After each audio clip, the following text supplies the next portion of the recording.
Today, on this 30th anniversary, we're going to take you through the history of the changing nature of medical provider networks.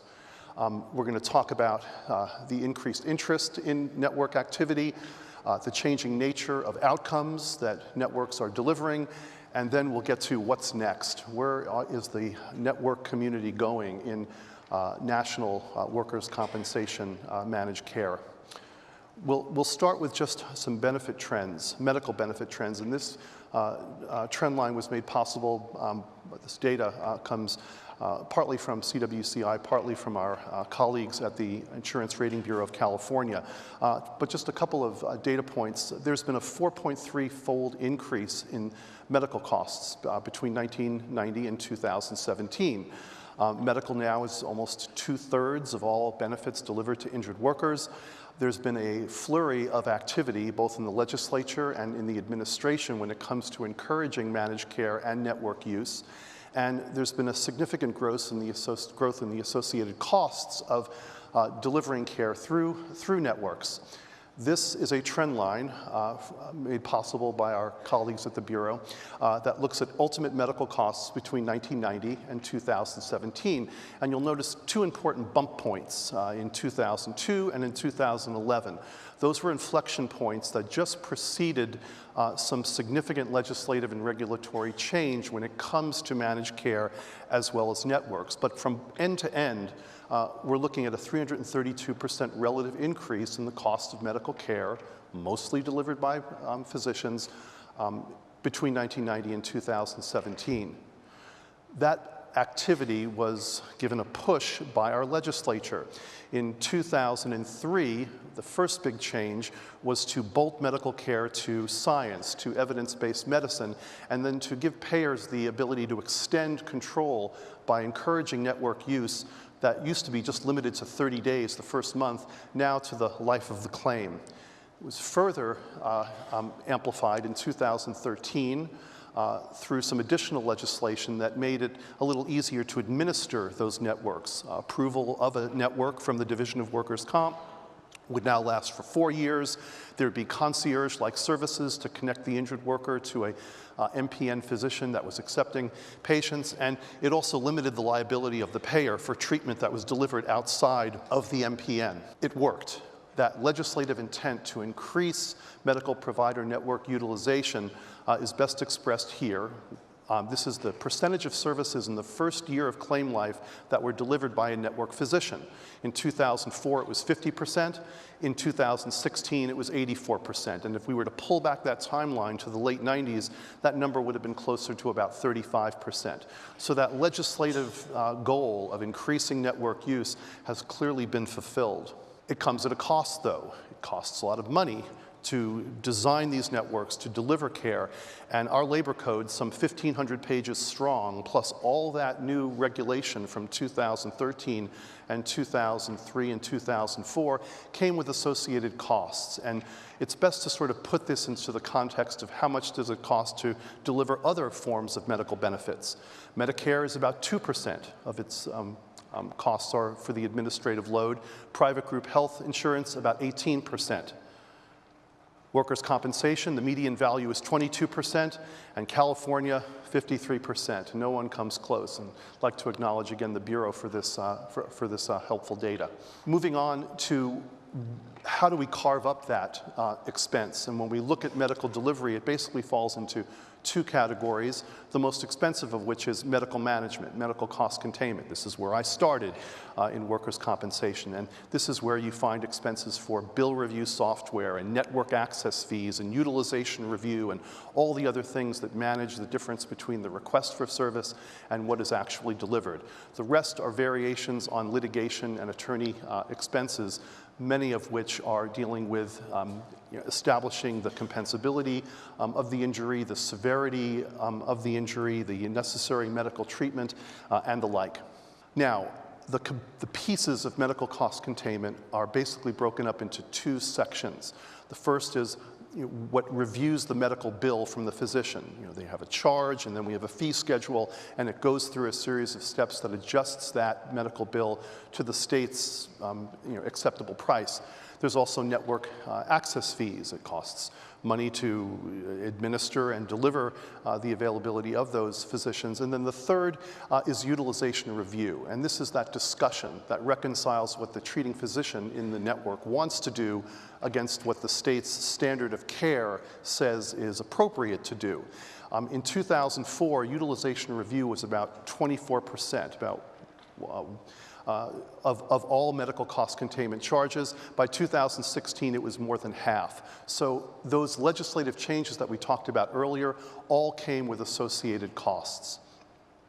The essential elements of network evaluation, I mean, one of the most important things one can do is to understand the performance of one's network, because not all networks are created equal. And what we started learning some 30 years ago and are still learning about today is that it's complicated. It requires lots of different pieces. The first key consideration is adequate data. You need an adequate volume of data, of claims experience, of physician services to be able to get your hands around how consistently is care being delivered and at what cost by a particular network or even a non-network provider.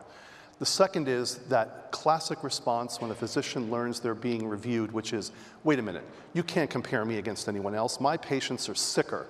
And we've been hearing this comment, and I think it's a totally valid one, for more than 30 years. And so to get there, we have to be able to analyze this data with transparency and in fairness, and have a statistical methodology that doesn't necessarily depend on divine intervention. It also requires a big array of data, not just medical service data of inpatient and outpatient services, but things that tell us about the injured worker, their employment characteristics, what industry and occupation they have, the size of their firm, the location of their firm, the injured worker's demographics, their age, their sex, and other claim conditions, such as do they have medical comorbidities?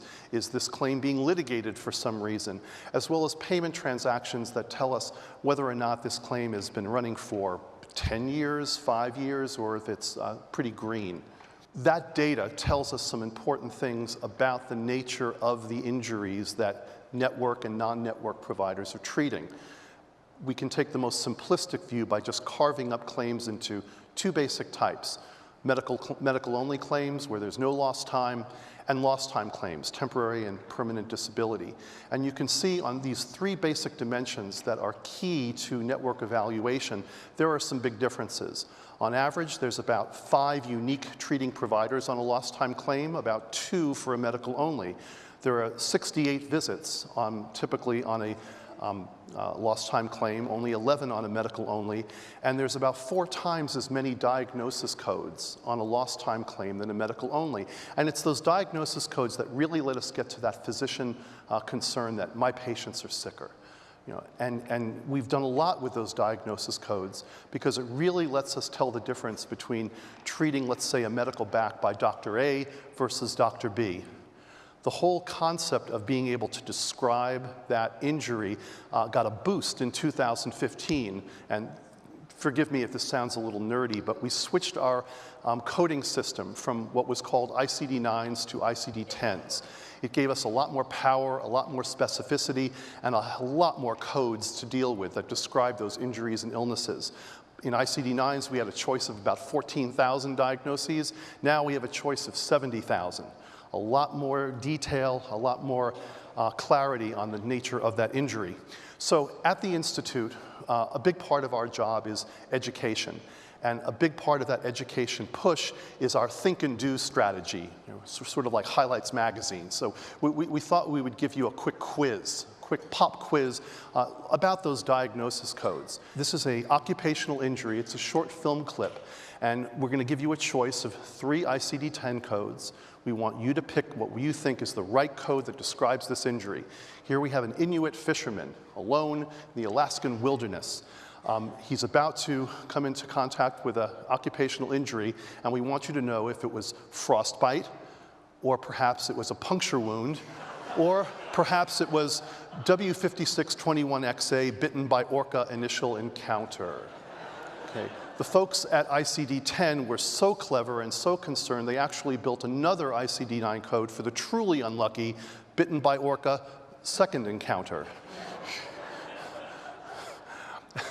In terms, again, of the percentage of claims that have significant changes over the course of their treatment, again, another important element in looking at how successful is a network in maintaining continuity and controlling costs, again, we'll look at medical onlys and lost time claims. About 95% of the time on a medical-only claim, that first primary treating provider maintains control from beginning to end. But about 1 in 4 times on a lost time claim, that first primary treating provider loses control and management of that claim moves to a second, perhaps a third or fourth provider. There are lots of ramifications from the loss of that control. When we look at the cost differences, and this is just one of many injured worker outcomes, we see that once that first primary treating physician loses control of the claim, costs spiral, claims lengthen, it takes longer to get back to work, there's less concordance with our medical treatment schedule. Things just, a whole host of outcome measures that are not associated with a good injured worker outcome. We've been looking at physician behavior, of network behavior, for a long time. And in 2003, just for a little history and context, we published a study that picked up on the work of Hal Luft at the University of California at San Francisco. He had spent decades looking into what's referred to as the volume-based outcome effect, also known as practice makes perfect. What he found was that hospitals and physicians that had lots of experience performing a procedure had better outcomes. They had lower mortality and morbidity rates, recovery happened faster, all sorts of things that were associated with a better patient outcome. We decided to take that principle, that science and methodology of volume-based outcomes, and apply it to workers' compensation. The first thing that we found was that there's not a whole lot of experience. Of the 100,000 some odd physicians in California, very, very few actually touch a lot of workers' compensation patients. Here, if we just look at those that saw more than 100 injured workers between 1993 and 2000, we're talking about just a couple of percentage points.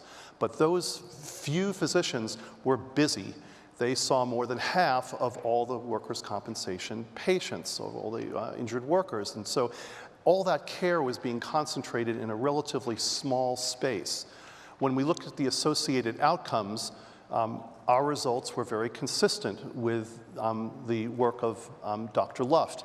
In fact, it was clear on multiple dimensions that the more experience one had, the better the injured worker outcomes were. And it just didn't show itself in terms of cost, it showed itself in terms of faster return to work, less attorney involvement, faster claim resolution, a more prudent reconciliation against the medical standard, all things that most people would associate with a positive injured worker outcome. Let's flash forward to 2015.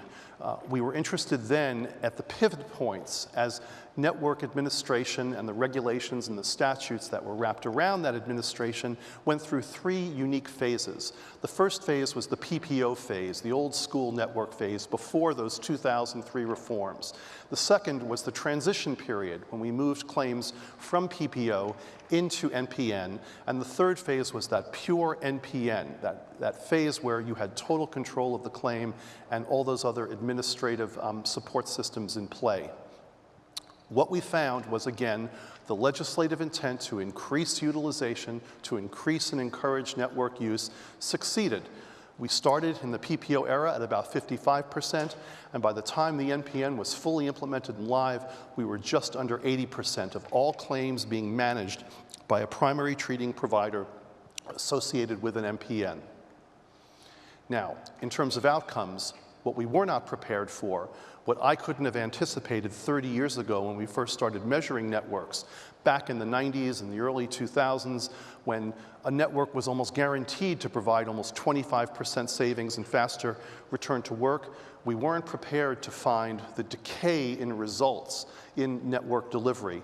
Here in the PPO era, we found that network managed claims were about 16% lower than non-network managed claims. But as we moved into the NPN era, we found those results start to decay, 4% lower during the PPO-NPN transition, and only 3% lower during the pure NPN transition for claims that were from 2000 through 2014.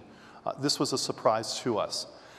So we started thinking about, well, maybe the problem is looking at all networks sort of glommed together as a system. There's got to be some variation. So we are about to publish in about 2 to 4 weeks, hopefully, a new study that looks at the individual behavior of different networks currently serving California's injured workers. And in doing so, we've put together a special database of 11 distinct medical provider networks. And we've never really looked at results this way, but it's been a fascinating process. So of these 11 networks, we looked at claims from 2011 through 2014, fully developed through the end of 2017, just looking at the first 3 years of development. And we case mix adjusted the results using all those variables we talked about earlier and methodology to level the playing field for any observed differences in one provider network having more construction, so to speak, and another being more clerical. We wanted just to make sure that the performance differences weren't due to issues outside of the network's control. What we found was a continued escalation in the use of networks. Now, with our 2017 data, network utilization is pushing 90%. However, the results, as measured at 36 months, showed us that there was lots of variation. Here's another heat map. Red is bad, green is good. We see that network utilization is struggling in the northern part of the state. Some of the best utilization is found in the Bay Area and in San Diego. In terms of the average distance, the access to these networks, again, a lot of variation across the state. Places like San Diego and the Inland Empire, not as good access as places like Los Angeles and the Bay Area, and strangely enough, the northern counties. Now, in terms of the cost, how has it changed further since our last study? We see further deterioration. Now only a 2% difference between a network managed claim and a non-network managed claim. And we thought, well, again, this is just looking at all those 11 networks glommed together. What happens when we tease them apart?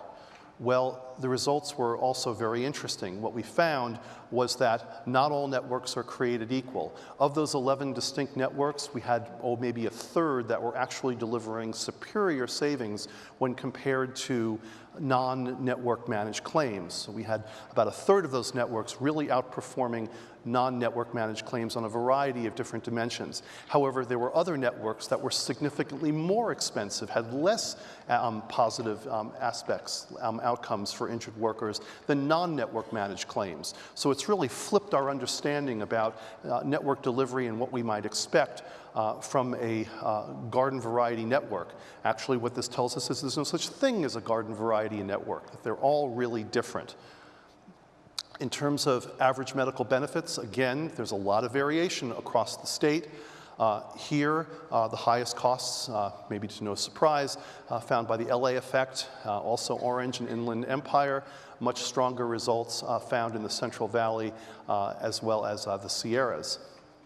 In terms of other injured worker dimensions, average TD days, the ability to return someone to work, network managed claims were now 8% higher than non-network managed claims. Again, we had never seen that before.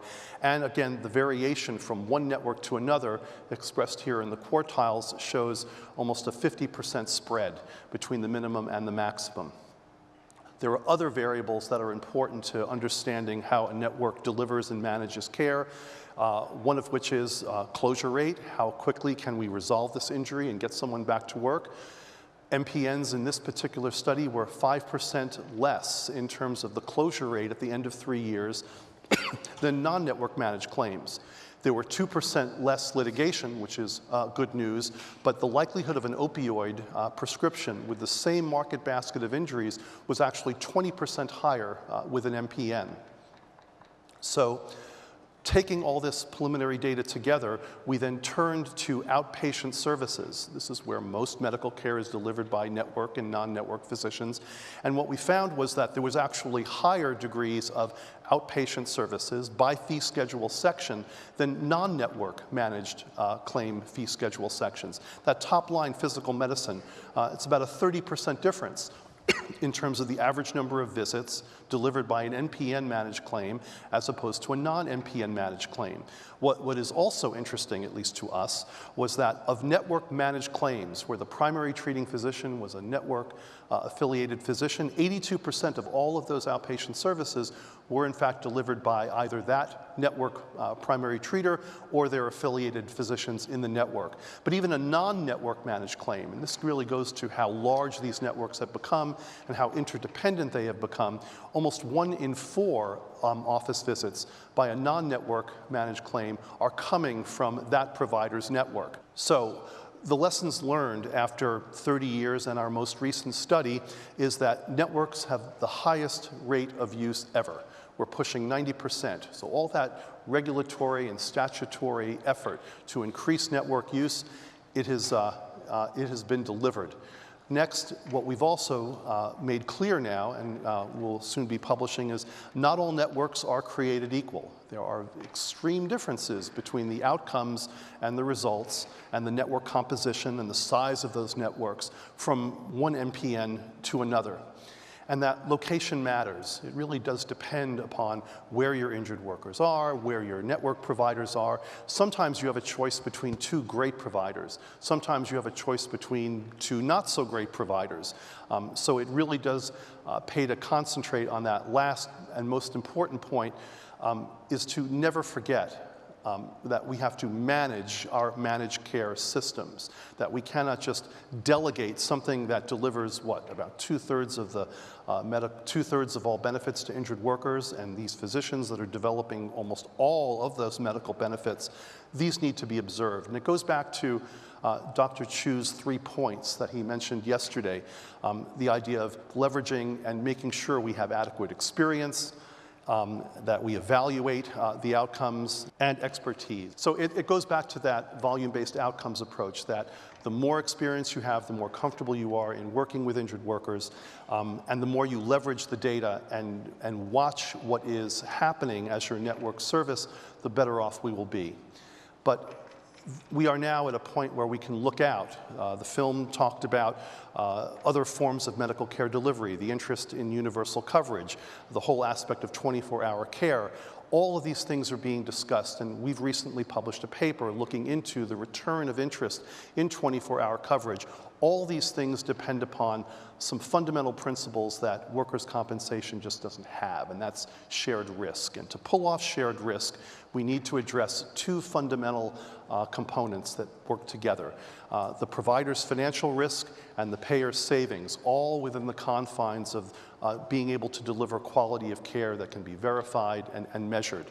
And those 2 continuums have different models, the first of which is fee-for-service. And I think most people who look at healthcare delivery systems can agree that fee-for-service is the least efficient, most costly model that one could use. The second, moving up the chain of risk and savings, is pay for performance. And this is something that's existed in group health for a while, but it's really limited to isolated interventions such as measuring blood pressure and cholesterol monitoring, immunizations, perhaps before school begins, and smoking cessation, things that really aren't all that relevant to workers' compensation. One step up the chain is the whole concept of medical home. This is an idea of incenting greater use of family practice and general practice medicine.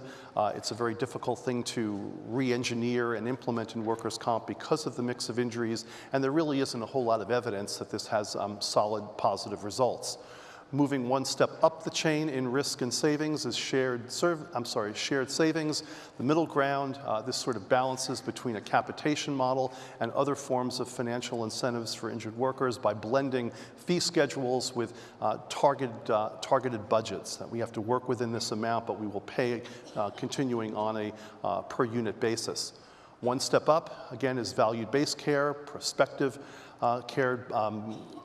payment bundles. This is something that we actually tried back at Industrial Indemnity in the early 90s. We were developing case rates, but what we found was that it was almost impossible to build and administer a stable medical episode. That's the definition of a particular injury that stayed within the bounds that a physician felt comfortable accepting risk on. There were just too many ways of getting out of that medical episode into a whole other injury category. And if you remember the number of diagnosis codes that would define those medical episodes in workers' comp, there were 12. You can sort of see how easy it would be to be able to jump from one medical episode to another, and that becomes very difficult to administer. And finally, capitation. This is one of the gold standards of a true shared risk system. This is where there's equal incentive on the provider, on the payer, and that the injured worker understands that they are going into a system where the rules are just a little bit more, I think, transparent in terms of the kinds of services they're going to receive.